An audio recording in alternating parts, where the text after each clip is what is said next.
Hai, apa kabar semuanya? Semoga kabar Anda baik-baik saja. Terima kasih karena sudah memberikan support dan juga kesetiaan Anda untuk membangun channel Codot Film. Yuk kita lanjutkan alur ceritanya, sambil siapin kopi dan cemilan, setting suara volume full. Gasken. Kitab suci bodoh macam apa itu? Pada kenyataannya, Shihao tidak terlalu peduli karena dia bahkan memiliki sesuatu seperti catatan primordial sejati. Itu adalah sesuatu yang dipegang oleh seseorang seperti Dewa Willow. Jadi itu mungkin sesuatu yang bahkan tidak pernah didengar oleh orang-orang di wilayah gurun. Siapa orang ini?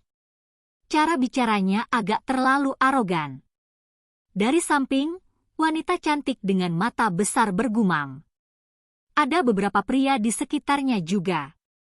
Ketika dia memasuki area ini, dia memperhatikan bahwa ada semakin banyak orang. Itu karena ada pertempuran besar yang terjadi di depan, dan semua orang ingin merebut halaman kitab suci. Akibatnya, banyak individu kuat telah berkumpul. Ada banyak orang berkepala besar saat ini. Anda tidak perlu memperhatikannya. Seorang anak muda dengan tubuh yang kokoh berbicara. Perlengkapan yang dia kenakan membuatnya terlihat agak tidak biasa. Secara relatif, orang-orang ini agak kuat dan cukup mengesankan untuk usia mereka. Shihao secara alami tidak akan mencoba menimbulkan konflik dengan mereka. Setelah kedua belah pihak saling berpapasan, ada beberapa kata yang membuat jantungnya melompat. Putri Huoling'er tidak masuk, tapi dia mengirim beberapa orang untuk menggantikannya. Pada akhirnya, tidak satu pun dari mereka yang tampaknya mendapat banyak, kata salah satu anak muda. Gadis dengan mata besar bergumam, sayang sekali. Karena kakak perempuan Ling'er melewatkan kesempatan ini, dengan betapa Kaisar Api sangat menyayanginya, dia bahkan mungkin memberikan semacam objek ilahi padanya, memungkinkannya untuk menerima kesempatan menantang surga. Lupakan. Ini adalah periode waktu yang tidak biasa. Masih belum diketahui apakah Istana Kekaisaran Suci kuno akan muncul atau tidak, jadi lebih baik kita tetap waspada. Alasan sang putri tidak datang kali ini mungkin untuk menghindari kekacauan dan kekacauan. Anda semua telah melihat bahwa meskipun tidak banyak orang yang datang dari luar wilayah ini, mereka semua adalah individu yang kuat. Mereka terlalu kuat, dan tindakan mereka kejam. Apakah kamu mengatakan bahwa mereka berani bermain kotor? Gadis itu melebarkan matanya yang besar. Ada beberapa pangeran dan putri yang berjalan cukup dekat dengan mereka. Kami tidak tahu apa yang mereka bicarakan di antara mereka sendiri, jadi lebih baik kami menjaga jarak, kata salah satu pemuda. Shihao dengan tenang mendengarkan sambil menggosok dagunya. Di mana ada orang, akan ada sungai dan danau. Apakah ada sungai dan danau, ada dendam dan kebencian. Ini benar bahkan untuk saudara dan saudari yang terkait. Orang-orang ini tampaknya memiliki semacam hubungan dengan Huoling'er, dan gadis dengan mata besar khususnya tampaknya cukup dekat dengan Huoling'er. Shihao memberi mereka pandangan dan memutuskan bahwa jika ada kesempatan, masih lebih baik untuk membantu. Hei, apakah kamu menguping kami? Salah satu pemuda tidak puas setelah menyadari bahwa dia tidak pergi. Dia menunjukkan ekspresi tidak menyenangkan pada Shihao. Untuk memberikan wajah Huoling'er, jika bahaya terjadi pada kalian semua, berteriaklah dengan keras. Saya akan meminjamkan bantuan saya. Ketika Shihao selesai berbicara, dia langsung pergi. Meskipun dia tidak terlalu tertarik pada halaman tulisan suci itu, dia masih ingin melihat untuk memahami situasinya. Kalau tidak, bukankah itu buruk jika dia membiarkan sesuatu yang penting lewat? Ketika orang-orang itu mendengar kata-kata ini, mereka semua memutar mata. Siapa ini? Kata-kata itu terlalu besar, seolah-olah dia bisa merajalela melalui tanah leluhur ini tanpa rasa takut. Siapa ini? Apakah dia benar-benar berpikir bahwa dia adalah seorang ahli dari Archaic Divine Mountains? Salah satu anak muda meringkuk bibirnya. Tentu saja tidak, tapi aku sudah memakan makhluk seperti itu. Shi Hao berbalik, dan kemudian dengan satu langkah, dia melakukan perjalanan beberapa lu xinxiang. Dia dengan cepat pergi ke kejauhan, membuat orang-orang ini tercengang. Dia benar-benar tahu bagaimana menyombongkan diri. Cara bicara orang ini terlalu tidak terkendali. Sebuah bintik hitam melaju kencang di sepanjang cakrawala. Shi Hao mengikuti jejaknya, dan di sepanjang jalan, dia melihat terlalu banyak noda darah. Ada banyak pertempuran yang pecah, dan dia melihat beberapa mayat. Mereka tidak hanya milik manusia. Bahkan ada beberapa makhluk aneh yang berasal dari tanah leluhur, tetapi zat ilahi di dalamnya telah dihilangkan. Membunuh! Teriakan perang mengguncang udara, dan banyak sosok muncul. Mereka saat ini terlibat dalam perjuangan yang kacau, dia telah mencapai sumber gangguan. Halaman kitab suci masih diperebutkan, dan ini adalah ke-9 kalinya halaman itu bertukar tangan. Banyak orang bertempur, jumlahnya tidak kurang dari 1000. Shi Hao bersembunyi dan menyaksikan adegan kacau dari samping tanpa mengambil tindakan. Selain keturunan raja bangsawan, masih ada individu aristokrat dan ahli muda lain yang mereka undang. Demi mendapatkan satu halaman tulisan suci, begitu banyak orang telah berkumpul di sini dalam waktu singkat. Sepanjang jalan, Shi Hao juga mendengar beberapa rumor. Halaman tulisan suci ini tampaknya memiliki hubungan dengan pembukaan istana Kekaisaran Suci. Rumor mengatakan bahwa ada sebuah istana yang ditinggalkan oleh seorang kaisar suci kuno di dalam wilayah yang berapi-api ini. Tercatat di dalamnya adalah semua yang dia pelajari, dan ini juga merupakan kaisar pertama negara api. Kaisar manusia dari generasi itu jauh lebih kuat daripada yang sekarang. Dia benar-benar tak tertandingi di bawah langit. Kaisar suci kuno mempelajari Dao di sini dan memahami banyak hukum dan ketertiban ilahi. Keuntungannya dari tempat ini benar-benar mendalam. Seseorang berkomentar dengan suara rendah. Singkatnya, semua yang dipelajari kaisar pertama negara api tertinggal di tanah leluhur ini. Medan perang saat ini menghadapi danau besar. Tentu saja, danau besar ini terbuat dari magma merah yang sangat luas. Sulit untuk mengatakan seberapa luas itu sebenarnya. Kenapa kamu tidak bergabung dengan keributan? Sepertinya semua orang bergegas ke medan perang untuk saling membantai. Seorang anak muda berjalan mendekat dan berbicara dengan Shi Hao. Shi Hao dapat mengetahui bahwa ada sesuatu yang berbeda dengan sekali pandang. Meskipun individu ini dalam bentuk humanoid, dia bukan manusia. Energi yang menakutkan saat ini sedang tertahan di dalam tubuhnya. Makhluk berdarah murni, apalagi yang mungkin berasal dari luar wilayah ini. Shi Hao tetap waspada, karena dia merasa tidak hanya ada satu individu. Ada beberapa yang auranya bahkan lebih kuat. Saya tidak ingin bergabung. Shi Hao menjawab. Kamu harus tetap pergi dan berjuang untuk itu. Ini adalah kesempatan besar. Anak muda ini memiliki rambut merah tua, dan bahkan matanya seperti bola api saat memancarkan cahaya yang berapi-api. Shi Hao mengabaikannya dan terus menonton pertempuran dengan tenang.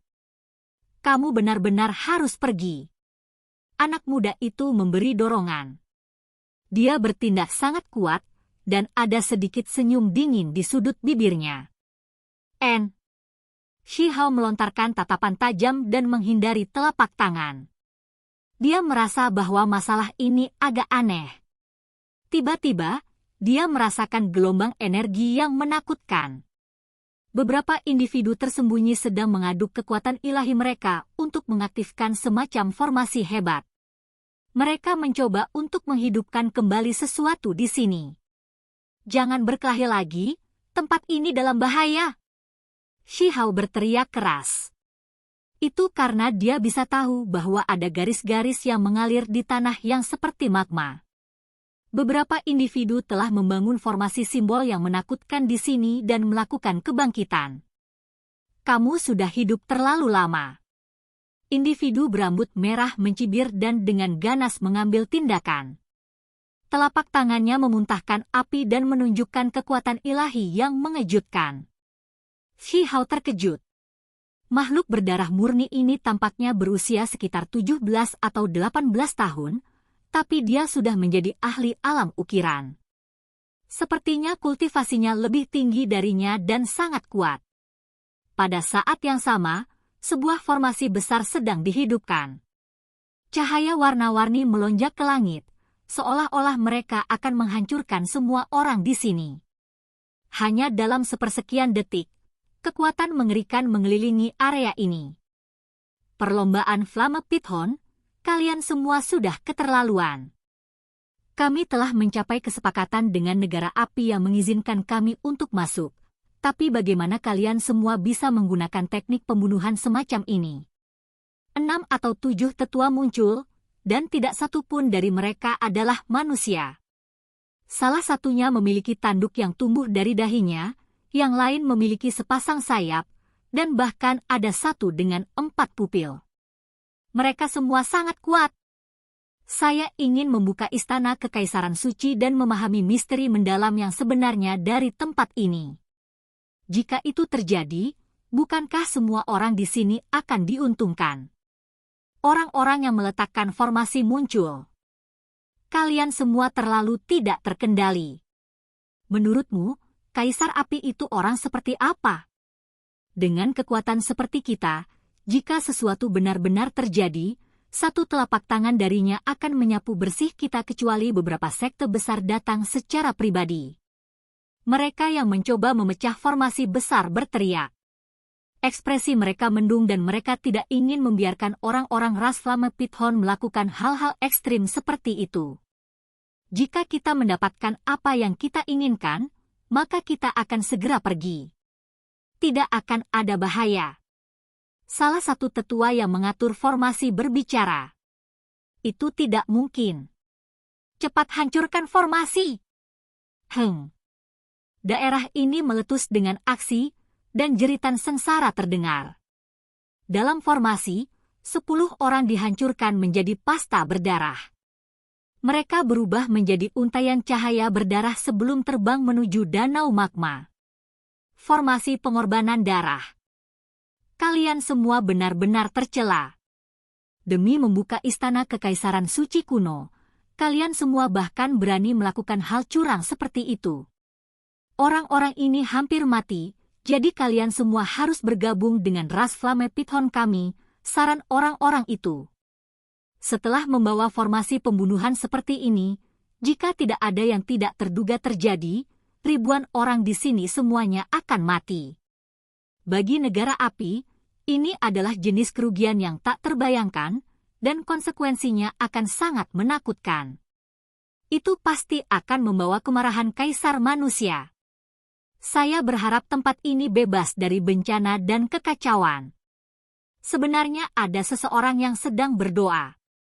Dia memegang batu hitam di tangannya dan mulai mengucapkan mantra. Kemudian, dia mentransmisikan suara, berkata, Kaisar Api, ada orang yang melanggar perjanjian. Mereka ingin membahayakan Yayasan Negara Api. Tiba-tiba, sebuah spanduk turun dari langit, dan dengan suara peu, itu menusuk ke dalam formasi besar, meruntuhkan semua simbol yang telah berkumpul di sini. Ada semua benar-benar hancur. Kaisar Api. Mereka yang telah meletakkan formasi berteriak ngeri. Mereka berubah menjadi ular sanca merah besar dan dengan cepat melarikan diri ke langit. Spanduk di tanah diaduk dengan angin kencang keemasan. Piton api itu tersapu dan diledakkan di udara. Mereka semua berubah menjadi kabut berdarah. Adegan ini sangat mencengangkan. 1000 atau lebih orang dengan cepat melarikan diri dari danau besar, karena mereka tahu bahwa mereka telah ditangkap kali ini. Yang disebut kitab suci sebenarnya adalah jebakan. Shi Hao menggigil dalam hati. Seberapa jahat orang-orang ini? Dengan menyusun formasi yang begitu hebat untuk melakukan pengorbanan darah, berapa banyak orang yang akan terbunuh? kitab suci, sebenarnya adalah umpan untuk menarik pengorbanan ke tempat ini. Pembukaan ke istana Kekaisaran Suci kemungkinan besar berada di bawah danau besar ini. Shua. Spanduk emas terpisah dari bumi dan menghilang dalam sekejap mata. Anak muda yang menghadapi Shihao menjadi pucat dan berbalik untuk pergi. Baru saja, dia tidak melarikan diri dan berhasil menghindari dibantai. Namun, sekarang setelah spanduk itu pergi, dia secara alami tidak mau tinggal lebih lama lagi. Shihao tidak ingin melepaskannya, jadi dia mengejarnya. Itu karena para tetua yang meninggal tidak berdarah murni, tetapi anak muda ini berbeda. Bagi Shihao, ini adalah obat daging yang berharga. Ketika remaja berambut merah itu berbalik, ada senyum dingin di bibirnya. Dia agak takut di medan perang, tetapi sekarang setelah mereka pergi, dia secara alami menjadi tidak takut. Dia akan membersihkan manusia yang berani menantangnya. Di belakang mereka, ribuan atau lebih individu berada dalam kekacauan. Setelah mengetahui situasinya, mereka semua menjadi kaget dan marah, jadi mereka mulai bubar. Adapun para tetua dari luar wilayah ini yang ingin memecah formasi, mereka juga pergi dan tidak tinggal. Baiklah, tidak ada seorang pun di sini. Apakah Anda masih berani menantang saya? Pemuda berambut merah itu berhenti. Apakah kamu pikir kamu berharga? 1. Kata Shihao. Dia bahkan telah memakan luan hijau, menekan naga bertanduk, dan merobek daging Zujian, jadi dia secara alami tidak akan takut pada makhluk berdarah murni. Sebuah pertempuran besar pecah. Shihao menggunakan kekuatan alam ukiran untuk langsung mendapatkan keuntungan. Flame Pithon segera terkejut menemukan bahwa pihak lain telah berbohong sebelumnya, menipunya. Flame Pithon ini sangat kuat, dengan tingkat kultivasi yang lebih tinggi dari Shihao. Dia sengaja datang ke sini sendirian, bertukar lebih dari 100 gerakan dengan Shihao. Peu. Akhirnya, setelah Shihao menebasnya, bentuk aslinya terungkap. Seekor ular piton merah terbentang selama lebih dari 10 jam. Seluruh tubuhnya lembab dan merah, seolah-olah diukir dari batu delima. Air liurnya menetes dengan suara hualala. Dia akhirnya membunuh binatang buas kuno lainnya, jadi dia senang dengan makanan enak ini. Dia merasa bahwa bahkan setelah dia mengisi daging ini, masih ada cukup sisa untuk dia bawa kembali ke desa batu untuk penduduk desa. Saat membersihkan Flame Pithon, dia melihat dokumen perunggu. Itu lentur dan kuat, dan ketika dia menjentikannya, suara logam dihasilkan. Tampaknya tahan air dan api. Benar-benar ada selembar tulisan suci. Shihao terkejut. Dia mengira bahwa pihak lain sedang memasang perangkap pembunuhan dan itu adalah kebohongan yang mengerikan. Dia tidak pernah berpikir bahwa benar-benar ada selembar tulisan suci di tubuh anak muda ini. Dia membacanya dengan seksama. Ruang di antara alisnya berkerut, dan setelah itu, dia menunjukkan ekspresi terkejut. Pada akhirnya, dia tidak bisa menahan tawa. Teks ini terlalu penting. Berdasarkan apa yang tertulis di sana, adalah mungkin baginya untuk dengan cepat meningkatkan kekuatannya di sini. Ini benar-benar luar biasa berharga dan tak ternilai. Itu membuatnya lebih gembira daripada jika dia memperoleh semacam kemampuan ilahi yang hebat. 1. Hyorimaru dan Ruze ingin saya menerjemahkan ini sebagai, apa menurutmu sausmu enak? Oke guys, jangan lupa like, comment, share, and subscribe di channel Codot Film. See you next video, peace out and bye-bye.